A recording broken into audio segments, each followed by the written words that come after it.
मैं स्टूडेंट से बात करने आया था, कमजोर वर्ग के स्टूडेंट्स, दलित, पिछड़ा वर्ग अति दलित वर्ग, बट अलाउ नहीं किया। कल जो है सो राहुल गांधी जो रोकने की कोशिश की, अम्बेडकर बट हो गया हमारा छात्रावास काम। उनका प्रोग्राम था पहले, लेकिन सरकार की तरफ से उसको अनुमति नहीं मिली थी। उस पर उन पर जो है सो कल जो है सो दरभंगा में FIR भी दर्ज हुआ कि बिना अनुमति के अम्बेडकर छात्रावास कैसे गए। कहीं न कहीं इस एजेंडा को लेके जिस ढंग से राहुल गांधी को लगातार रोका जा रहा है, भले वो 2022 की घटना हो, 23 की घटना हो, असम की यात्रा हो, संभल की यात्रा हो, नेता प्रतिपक्ष को जिस ढंग से टारगेट किया जा रहा है, उनको स्पॉट पे जाने से रोका जा रहा है। लेकिन ये बिहार में पहली बार हुआ है किसी नेता को, प्रतिपक्ष हो या सत्ताधार की तो कोई बात ही नहीं, प्रतिपक्ष में खास करके LOP जो हो, लोकसभा का जो LOP हो, उसको जो है जिस ढंग से कल दरभंगा में जो है सो हवाई अड्डे से लेके और ख़ास करके अम्बेडकर छात्रावास में जिस ढंग से रोका गया, कहीं ना कहीं सरकार की इससे चिंताएं बढ़ती है। और इस ढंग से इस पूरे एजेंडे में कहीं ना कहीं महादलित एक टारगेट था, जो उनके भाषण इससे पहले का वीडियो जो हम लोगों ने दिखाया है, इसमें उन्होंने खास करके टारगेट किया हो उस 90% समुदाय के साथ साथ जो है सो जो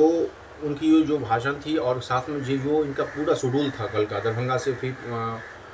पटना में आके जो है सो कोले का जो है सो बायोग्राफी सिनेमा देखना और फिर जो है सो दिल्ली लौटना, कहीं ना कहीं इस 4 महीने के अंदर में राहुल गांधी की बिहार में 5वीं यात्रा थी। पॉलिटिकल एजेंडा के माने, राजनीतिकों के माने, जिस ढंग से JDU और NDA BJP की सरकार लगातार बिहार में सक्रिय है, अपनी एक्टिविटी को बढ़ा रही है, उस ढंग से जिस ढंग से तेजस्वी यादव अपने आप को हर स्पॉट पे जा रहे हैं, अपनी चीज़ों को बता रहे हैं, अपनी सरकार की उपलब्धियों को बता रहे हैं, 17 महीने को बता रहे हैं, लेकिन इसी बीच में राहुल गांधी का इस ढंग से एग्रेसिव होना कहीं ना कहीं महागठबंधन के लिए तो अच्छी खबर है, लेकिन NDA में खेमा में इसके लिए चिंता की विषय है। कहीं ना कहीं दिल्ली वाला हाल ना, अरविंद केजरीवाल का जिस ढंग से जो है सो के साथ अलग कांग्रेस ने जो काम किया है, कहीं ना कहीं बिहार की राजनीति में कयासों में लगाया जा रहा है। कहीं यदि RJD के साथ कांग्रेस का समझौता नहीं होता है, कहीं राहुल गांधी कांग्रेस अलग लड़ती है, जिस ढंग से पिछला 4-5 महीना में एग्रेसिव मोड देखा जा रहा है, तो कहीं ना कहीं सवाल इंसान है कि आखिर जो है JDU और BJP की जो गठबंधन है, और उस बीच में जो इस ढंग से महागठबंधन में जो लालू प्रसाद यादव RJD की जो शकायता है, उसके बाद कहीं ना कहीं राहुल गांधी का इस रूप में आना और लगातार बिहार में 4-5 दौरा करना, फिर सभाएं करना, भले वो छात्रावास की हो या पटना संविधान दिवस के अवसर पर आना, फिर जो है सो कल जो मूवी देखना, तो कहीं ना कहीं ये बायोग्राफी केमिस्ट्री जो है सो कहीं ना कहीं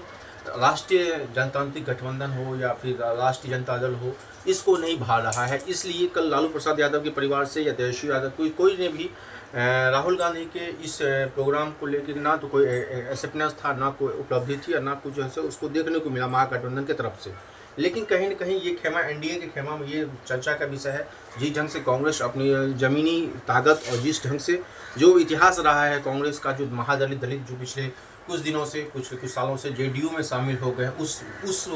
वोट परसेंटेज को, जो लगभग 18 से 19% का वोट परसेंटेज होता है, महादलित का वोट प्लस जो है सो OBC कैरेक्टर, जो कहीं ना कहीं कांग्रेस की भूमि से जो बिहार में हट गया था, उसको कहीं ना कहीं अपने आप में एग्रेसिव लाना और उस ढंग से रखना। तो कहीं ना कहीं राहुल गांधी का लगातार दरभंगा यात्रा, लगातार पटना यात्रा, या और इस जिस ढंग से कल दरभंगा में उनको रोका गया, फिर वो 1.5 किलोमीटर तक पैदल चले, DMSP के मना करने पर भी वो अम्बेडकर छात्रावास गए, वहाँ उन्होंने लड़कों से मिला, बच्चों से मिला। छात्रावास में जो होती है, जो एक 1000 रुपीज़ उसको मिलता है, तो 9 किलो चावल 6 किलो गेहूँ मिलता है, उस ढंग से किस ढंग से, तो कहीं ना कहीं वो उन्होंने अडानी अंबानी का फिर नाम लिया अपने अभिभाषण में, और खास करके 90% का जाति जनगणना की उन्होंने बात रखी, और साथ साथ जो है 90% आबादी की बात रखी। कहीं ना कहीं ये एजेंडा, और जाति जनगणना का मुद्दा हो या OBC का मुद्दा हो या अति पिछड़ा का मुद्दा हो, इस ढंग से राहुल गांधी का एंट्री कहीं ना कहीं बिहार में हो गया है। लेकिन राजनीतिक गलियारों में ये चर्चा है, यदि कांग्रेस यदि अलग लड़ती है तो क्या दिल्ली वाला हाल होगा, कहीं ना कहीं उससे RJD को लॉस होगा या BJP को गठबंधन को मजबूती होगा, ये देखने वाली बात है। लेकिन कल की राहुल गांधी की बिहार यात्रा, खास करके दरभंगा में जो एपिसोड हुआ, उसके बाद फिर पटना में आना, पटना से फिर दिल्ली आना, तो कहीं ना कहीं दरभंगा एपिसोड कहीं ना कहीं एक पॉलिटिकल रूप लेता जा रहा है कि जिस ढंग से राहुल गांधी के साथ जो है परमिशन ना मिलने के बावजूद भी अम्बेडकर छात्रावास तक वो गए, 1.5 किलोमीटर तक पैदल चले, और खास करके जो है सो उसके बाद वहाँ पे अपना 12-15 मिनट का अवेलेबिलिटी और वहाँ पे छात्रों से बात करना, फिर छात्रों को जो है सो दिखाना, जो वीडियो भी हम लोगों ने इससे पहले वाला वीडियो दिखाया। कांग्रेस के लिए अच्छी खबर है कि कांग्रेस ने जिस ढंग से पिछले महीने भी जो है हर एक जिला अध्यक्ष को चेंज किया, हर एक जिला अध्यक्ष मॉनिटरिंग के लिए चेंज किया है, जिला अध्यक्ष को अपना टारगेट दे रहा है,